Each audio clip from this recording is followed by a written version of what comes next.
En este segmento del programa, dialogar con Mariano García Prado, a cargo de la presidencia del Consejo Municipal de Villa General Belgrano. Mariano, ¿cómo le va? ¿Qué dice? Bueno, Emilio, un gusto. Le explico rápidamente cómo fue la sesión de hoy. Bien. Los temas que se trataron fueron, en primer lugar, se adhirió a un sistema provincial referido al tarifario de prestaciones de salud. ¿Qué quiere decir esto?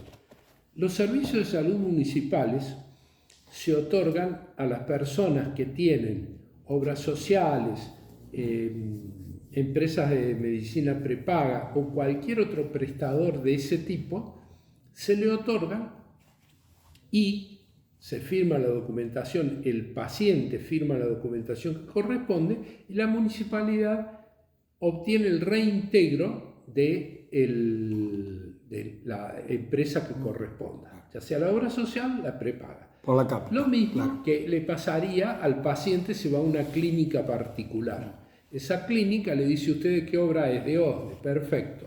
Entonces le cobro a OSDE. Bien. Esto la municipalidad, por razones prácticas, ¿por qué? Porque es un sistema, el de salud, complejo, ¿no es cierto?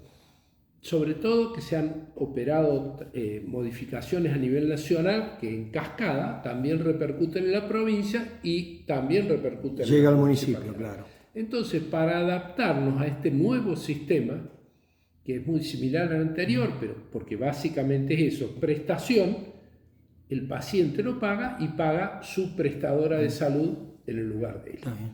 ¿No es cierto? Esto implicaba adhesión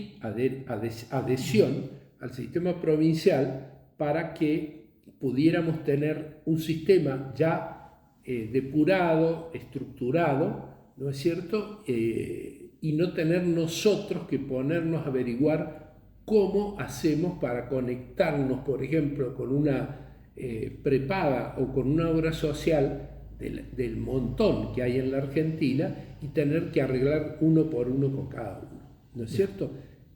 Esto fue aprobado por unanimidad. Que también le permite un pequeño goteo de recupero Bueno, es que al área de salud municipal. Justamente el objetivo es recuperar de todos estos pacientes. Nosotros sabemos, se ha dicho hasta el hartazgo, que Villa General Belgrano, igual que le pasa a otras localidades del Valle de Punilla, de Calamuchita, perdón, igual que le pasa al interior de la provincia, ¿no es cierto? El interior de la provincia, yo en alguna oportunidad hablé con el doctor Fortuna, que fue intendente educativo y entre otras funciones, además de diputado nacional y demás, fue ministro de Salud, que es médico, es un cirujano que todavía trabaja como cirujano. ¿Qué pasaba con la situación? Y me dijo: todo el interior de Córdoba tiene un problema porque el sistema de salud argentino no logra una distribución adecuada de recursos. Entonces, en las poblaciones pequeñas, pueblos y ciudades chicas, no hay instituciones médicas que sean rentables para dar todas las prestaciones que dan las instituciones, por ejemplo, grandes de la ciudad de Córdoba. Justamente ese es uno de los objetivos que nosotros tenemos con el futuro hospital municipal. Entonces, una de las claves es el recupero de fondos.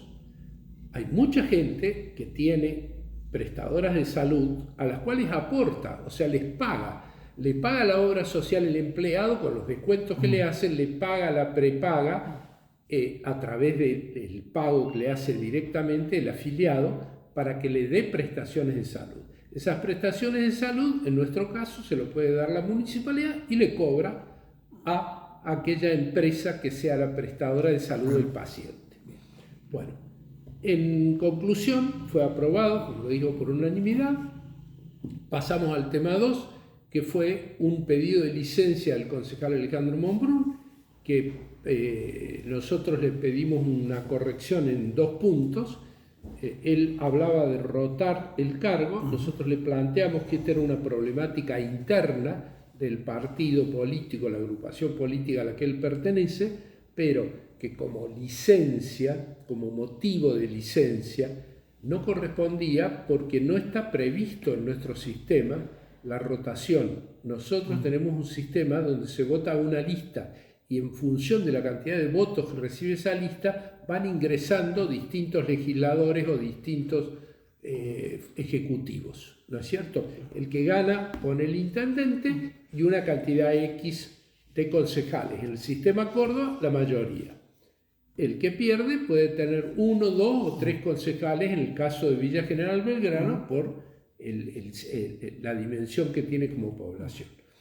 Entonces, él aceptó que esto iba a constar en acta, el cambio de denominación del motivo de la licencia, que va a ser por razones particulares y por el término de un año calendario, y también presentó una nota firmada por los integrantes varones de esa lista, o sea, los suplentes varones, que firmaron manifestando que no ¿Algunos titulares? ¿Eh? ¿Algunos titulares y otros suplentes? No, él es el titular. Claro. Los restantes integrantes de la lista que operan como suplentes, porque antes eran titulares y suplentes, pero una vez que terminó la elección, bien, todos el que pasan no a ser asume es suplente. todos suplentes. Todos estos suplentes... Pero en la lista aparecían como titulares. Claro, exactamente. En algunos titulares y otros suplentes, en el original. Claro. Bueno, las 6 personas estas firman una nota donde el concejal manifiesta que renuncian al cargo que tienen de concejales suplentes y que, por lo tanto, asume la señora Sofía Cicias en lugar de ellos, respetando la ley 8.901, que es el pedido que le hacíamos nosotros. Ellos habían pedido que se reemplazara a el varón por una mujer. Nosotros le planteamos que la ley 8.901 decía que los reemplazos son con género. Por lo tanto, era necesaria la renuncia de estas 6 suplentes para que pudiera asumir Cicias. Hecho lo cual, él va a presentar firmada la documentación correspondiente para que sea efectivo el reemplazo. Lo hará mañana o pasado ante la Secretaría del Consejo, ¿no es cierto?, ratificando los dichos de estas personas y la firma de estas personas en su carácter apoderado del partido, y asumirá Sofía Cicias como la concejal de la minoría por el Partido Humanista. Luego de esto pasamos a ¿Se aprobó? Se aprobó por unanimidad también. Cicias va a ser concejal desde el sector del espacio. Renuncia. Eso es humanista. Lo que manifestó Monbrun, que renuncian los 6 varones suplentes. Él presenta la nota con la firma de renuncia de los 6 y asume Cicias. Tercer tema. Se contestaron ahí una serie de notas que se presentaron contra distintas disposiciones, normas legales que dictó el Consejo Deliberante. Uno de ellos, la Unión Cívica Radical, donde planteaba un recurso administrativo contra una ordenanza, que era la modificación del Código Forestal. Nosotros rechazamos el recurso por 2 razones. La razón, digamos, de fondo es que no corresponde un recurso administrativo contra una norma legal. ¿No es cierto? Nadie puede pedir la nulidad de una ley con un recurso administrativo. Ni una ley provincial, ni una ley nacional, ni una ordenanza. ¿No es cierto? O sea, los recursos administrativos son contra decisiones, actos administrativos. Aquí estaríamos hablando no de reformular la ordenanza, sino de suprimirla. Claro, o sea, pidieron una cosa muy rara porque la firmaba el representante legal. No logro entender cuál es el razonamiento del representante legal de la UCR, porque es abogado. Me extrañó muchísimo a mí que un abogado planteara un recurso contra una norma legal, porque nunca se ha visto eso, ¿no es cierto? Los recursos administrativos, como lo dice el nombre, son contra actos administrativos del poder administrador, que en nuestro caso es el del Departamento Ejecutivo Municipal. No son contra normas legales que dicta el cuerpo legislativo de la municipalidad. ¿Cuál era la observación puntual hacia la ordenanza, si se puede conocer? Sí, lo que ellos decían era, primero, que nosotros declaramos inaplicable una ley que estaba derogada. Con lo cual, si estaba derogada, no tenía sentido declarar inaplicable porque ya no existía como ley. No entendimos el sentido de eso. Le vuelvo a decir, un abogado que dice estas cosas sorprende, por lo menos sorprende, porque plantea que no puede declarar inaplicable una ley que está derogada. Que no está vigente. Exactamente. O sea que no es más ley. En términos jurídicos, la norma derogada ha dejado de ser ley.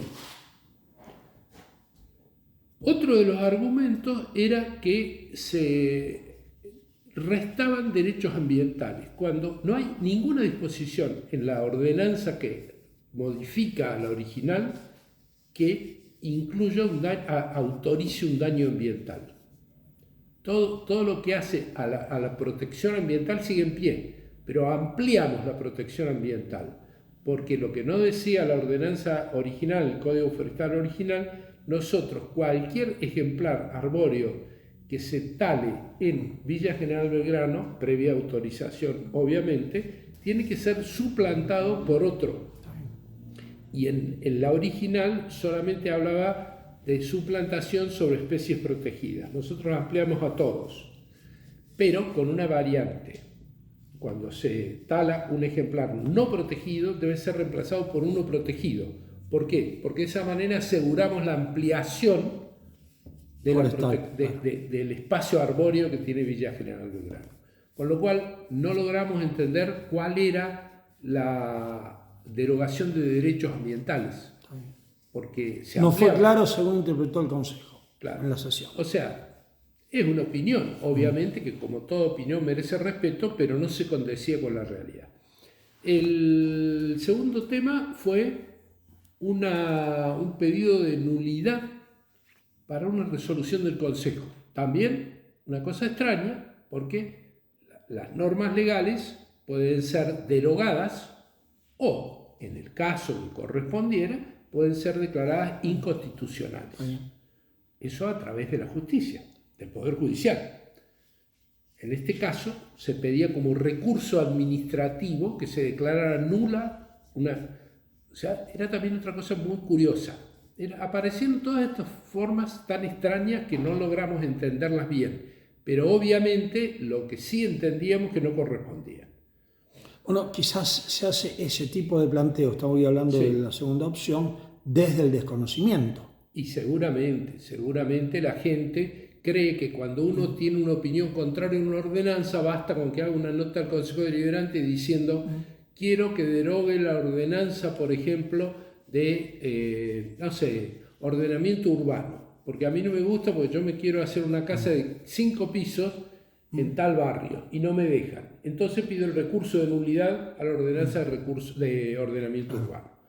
O sea, sería más o menos una cosa así. Claro, una especie de mirada de espejo. Yo opino algo distinto del Consejo y pide la nulidad de la ordenanza del Consejo. Además había una serie de fundamentaciones que no se ajustaban a lo que decía la normativa que supuestamente estaba atacada por este recurso administrativo. Muy similar, una segunda nota en el mismo carril, que era de 3 arquitectos. En su oportunidad era todo referido al famoso tema de la farmacia Calamuchita. En su oportunidad habían firmado 22 arquitectos, ahora insisten, pero solo 3. De 22 bajaron a 3, no sabemos por qué tampoco. Lo consulto por esta firma de 3. ¿Estamos hablando con un carácter de enfoque individual o dentro de lo que es el funcionamiento armónico? Son planteos individuales. De que tiene una institución como la que abarca y concentra a todos los arquitectos. Si usted me pide que le amplíe desde el punto de vista legal, tampoco corresponde porque no están legitimados, como se dice en derecho, para pedir la derogación porque no los afecta a ellos personalmente. ¿No es cierto? Por ejemplo, si yo cuestiono una licitación porque yo fui oferente y usted fue oferente, yo la puedo cuestionar porque estoy legitimado porque afecta un interés mío. Ahora, si hay una licitación y yo me dedico a tocar la guitarra y la licitación es para construir un dique, yo no estoy legitimado para plantear la nulidad de la licitación. ¿Por qué? Porque no tengo ningún interés en eso. Desde el punto de vista jurídico es así.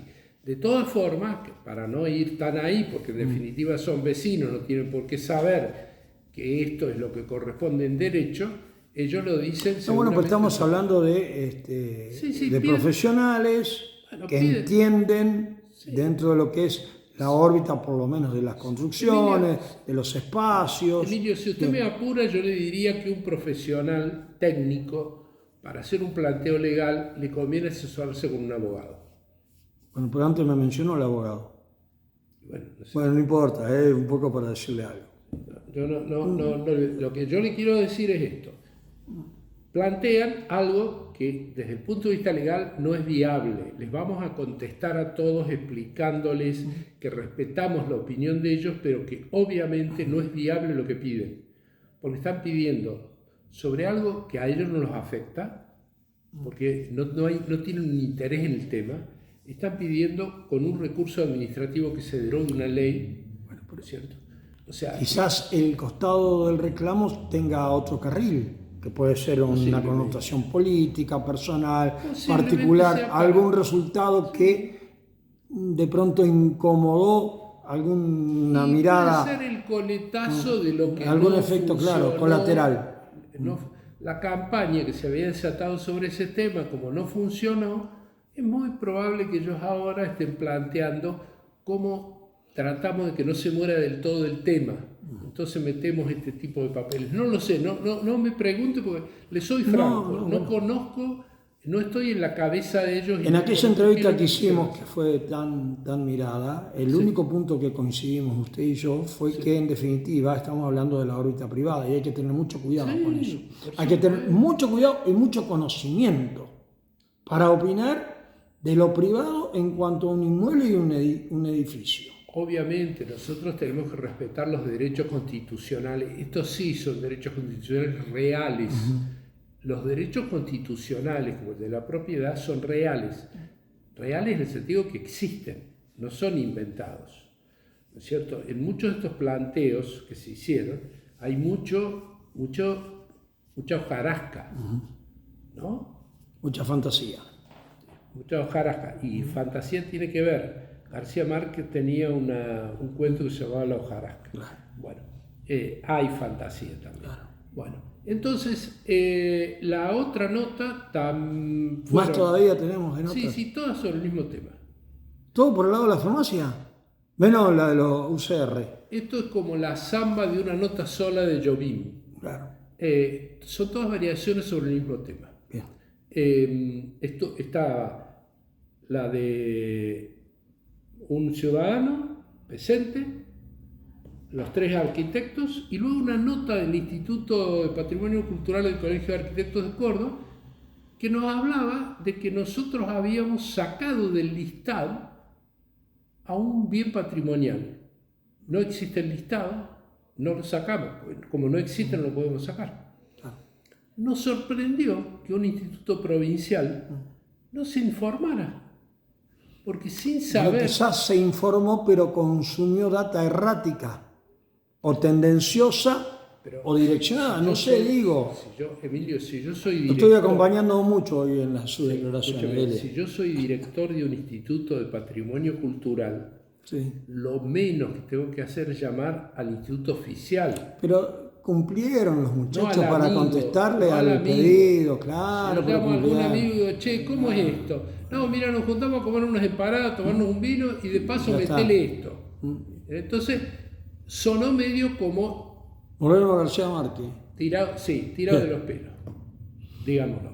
Entonces, vamos a contestarles a todos ellos explicándole en base a la ordenanza vigente que se hizo una vez más para que seguramente entenderán que la opinión de ellos, vuelvo a decir, absolutamente legítima, no es ley.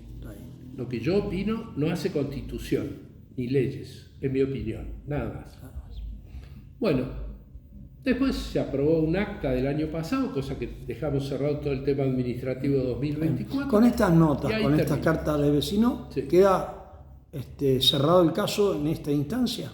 No sé. ¿Van a responder ustedes? Vamos a responder. Ahora no sé si después nos van a volver a contestar diciendo que en lugar de recurso de nulidad piden el recurso de, no sé, de auxilio divino.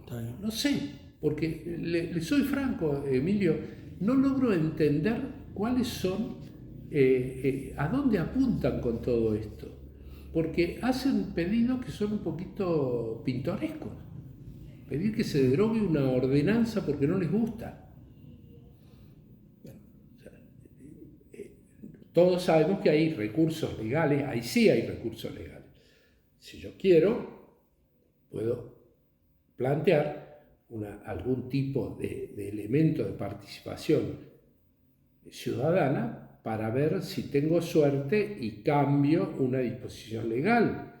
Pero no es el caso de esta gente, porque esta gente lo que plantea, para que la gente entienda, ¿qué quiere decir un acto administrativo? Por ejemplo, supongamos que hubiera una ordenanza de designación de personal. Y digo, para nombrar, no sé, vamos a suponer, el asesor técnico en lo que hace al tratamiento de vacunación de los perros.